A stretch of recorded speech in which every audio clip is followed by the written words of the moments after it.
Basically, for most of human history, up into the last couple of centuries, it was hyper primitive. People were starving, they were dying of disease. Life was brutal and short. To quote Hobbes, this was the state of nature. You couldn't tell throughout the centuries, multiple centuries, what time period you're in. It was very difficult because it just looked the same in the standards of living. Then what happened? Well, around the 18th century, we had what was called the Industrial Revolution. And this coincided with industrial capitalism. So around this time, 1700s, 1750s, let's say 1700s, if this is life expectancy, it shot up. This is what's considered like the hockey stick phenomena, where basically, with the invention of the Industrial Revolution and capitalism, new innovations were created. So productivity increased. So capitalism is actually what undermined feudalism and mercantilism and even slavery, because it was too costly to take care of your serfs, to take care of your slaves. You have to provide for their whole life. But once capitalism entered the picture, people began to accumulate incomes and they began to save. So they began to become more wealthy and they were able to participate in markets. At the same time, well, a little bit later, you have a man by the name of Otto von Bismarck, who was essentially an authoritarian. He was a militant in Prussia. Okay, and he developed this pension system, or what's called the welfare state, and this was in the 1880s. So as people became more independent, more individualistic, less reliant on the feudal state and their overlords, you had Bismarck, who created this welfare state and the pension system. And he said, no, like, let us take care of you. And so people then became indebted to the state and the Prussian system out of gratitude. They were saying, wow, they're giving us money. Thank you so much. And so then this undermined this whole idea of what was really going on with the capitalist system. People began to put capitalism on trial with Marx. They thought that capitalism was going to lead to monopolies and this would crumble the capitalist system. The exact opposite happened. Instead of government, mercantilist, feudal serfdom that is a monopoly, you had businesses and entrepreneurs creating new innovations, new products. It deepened the division of labor. People became more specialized. Instead of one doctor for a village, you had specialists, oncologists, knee surgeons, neurosurgeons, obviously over time, feet specialists, dermatologists, gynecologists. Okay, instead of one doctor, you had more specialization. Then the Marxists were also saying, wait a minute, capitalism is going to exploit and destroy the middle class. The exact opposite happened. The middle classes boomed, they prospered. And you also had the Marxists who wanted to just put capitalism on trial, thinking that it was gonna also lead to I'm blanking, but whatever. Further arguments against capitalism were that it led to imperialism.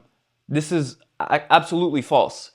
Protectionism led to imperialism, where countries like America, like Britain, like France, like Germany, like Russia wanted to export their goods, so they wanted colonies or other, states in Africa to be their consumers. So the protectionism of we're going to protect our domestic industries and export our goods led to imperialism. But this also led to wars. Okay, and this is a little bit of a precursor to World War I. But Yeah, it wasn't capitalism, absolutely not, that led to protectionism, imperialism. No, no, no. This is statism. After 1880, there was like a whole worldwide rush for real estate, for geography, for taking over colonies. That's what happened with the Balkan states and Serbia and the Austro-Hungarian Empire. Fascinating history. But getting back to basically our analysis of what leads to human flourishing, what you have to understand is cause and effect. If you want to have an accurate understanding of human society, of human nature, the state of nature, it is not that the government existed and created basically all the cultural things that we go by today. They created law, they created money. This is completely wrong. Karl Menger tells us in The Origins of Money that actually it was derived. The inception of money came from the market society, where first we were bartering and we were using barley, and then we found the metallic standards and commodities, and we used indirect exchange with commodity monies, and this is the origins of money. It came from the market. John Hassness tells us that in law, in tort law, the laws we have today also didn't come from governments. They came also from market participants who created new products, which created new relationships, which had to bring about the creation of new laws. Okay, this also is not something that comes from government. I need to charge my laptop. So I want to give you an example of also how the market works that we don't tend to think about.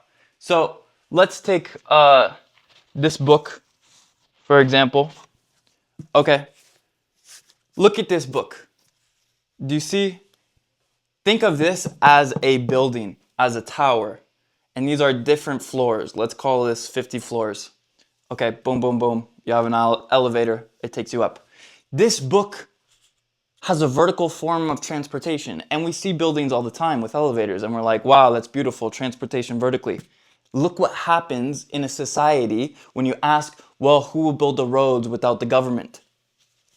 Boom. You just now created private transportation laterally, horizontally.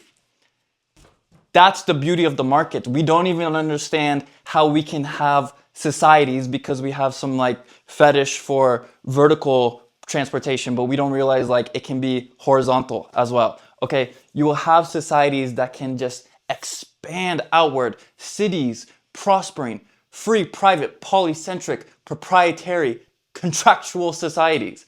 This is the market process. And I know those are a lot of big words. My point is not to impress you with words that maybe I don't even understand the meaning of. My point is to describe to you that we don't think at all because we're afraid to think. I was at the bar the other day and I was talking to two girls, both also in PhD programs. And I'm like, what are you studying? And she's like, I'm studying green biology, marine biology. And I'm like, green? Why not blue? Why not red? She's like, oh, I'm studying the coral reefs. And she goes to Arizona State University. I'm like, that's impressive. Like, you're studying the coral reefs from Arizona. You must have a large telescope to do that. The other girl was studying social engineering. And I started shaking my head.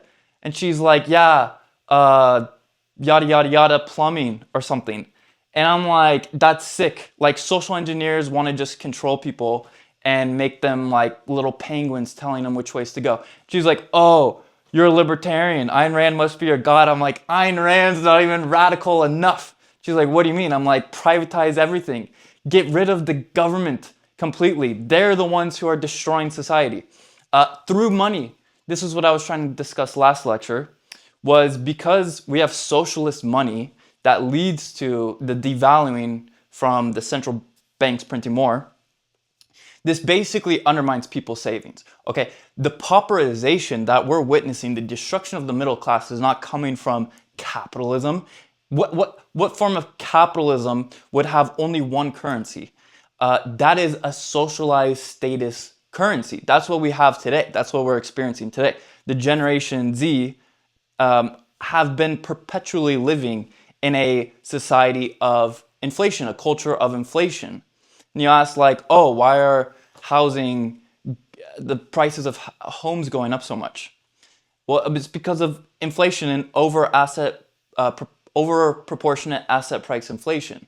That people are going to buying homes, they're thinking it's going to be worth more in the future, and more homes are going into loans for homes. So you just have this complete bubble, not only in homes, in education, in healthcare, everything the government gets involved in. So we have a mutilated form of capitalism. It's tough to even call it that. It's every day less and less capitalistic, every day more and more socialistic. So this is what we have today. But my point is that we can have markets. My point is that society is very young. I mean, look at this. Okay, we're having new technologies, the digital technological revolutions.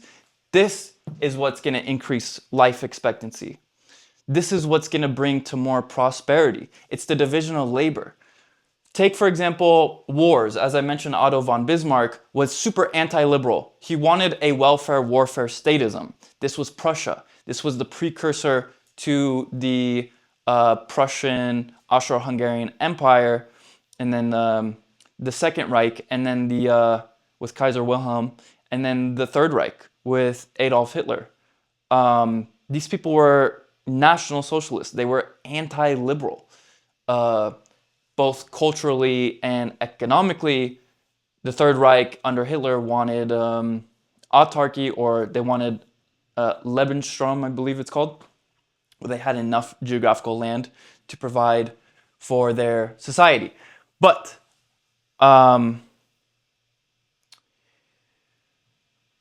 my point is we have very anti-liberal policies, and we still do. And when you think of something like what brings about prosperity, what brings about human flourishing, it's the division of labor. When we're more specialized and interconnected and reliant on each other. All these wars are so stupid. You have all these flags around the world, and flags are for Boy Scouts. People are like so tribal. We're still so primitive in the contemporary age of how we view the world, of how we view what society can be. No governments trust each other. They want to go to war. And if you look at World War I and World War II, they just brought the citizens into it when it was all political maneuvers, political distrust, political treaties being broken. That's what brought the death of millions, tens of millions. And then in the whole 20th century, hundreds of millions of deaths. And have we evolved much past that? Maybe a little bit. We have now like interconnection with the internet, social media. I have friends in Iran. I have friends in Russia, Ukraine, all over the world. I don't want anything to happen to the countries. But it's politicians who are deciding, well, we're building up all these armaments and we're going to have a draft. So like your opinion doesn't really matter. We're going to use the armaments that we have. That's why when you consider like, oh, the government needs to exist to defend us from war. It's a defensive institution. This is completely fallacious. Okay, you have a Department of War, and if you had a Department of Butchering by the government, then the butcher would be butchering. So you have a Department of War, maybe call it the Department of Offense rather than Defense, and that's why they're going around the world looking for wars they can win. That's the whole Trumanite institutions of the Pentagon, the Joint Chiefs of Staff, the CIA, NSA. They're looking for wars they can win. That's the bureaucracy of war. They're literally completely insulated from any form of market capitalism, profit and loss, entrepreneurship, innovations, in what's actually producing wealth for society. We completely have a welfare warfare, socialized society when it comes to government and the production of militarism. I mean, it's a complete military-industrial complex, if you want to use that term. So, this is all to say that we're not yet free, we're not yet prospering, we're not yet fully at peace with the world, and we're not yet fully civilized. And I'm trying to explain to you that basically this mechanism of governments is not what you think it is. They lied to you. They switched the cause and effect. They said, well, look at the democracies that came in the 20th century and look how much prosperous we are today. The 20th century, the century of democracy, the century of central banking, was the bloodiest century in world history. You want to keep that model into the 21st century? I don't think so. What we need to do is completely abandon democracy, completely abandon socialized fiat money, have markets for money, have markets for the world. Get rid of a whole imperialistic foreign policy of military bases around the world, over 200, costing billions of dollars. That's going to produce more wars, more poverty, bankrupt the American empire, the last of it, and ultimately put not only the US, but probably other countries like towards a progression of third worldism rather than like first world technological ingenuity and economic prosperity.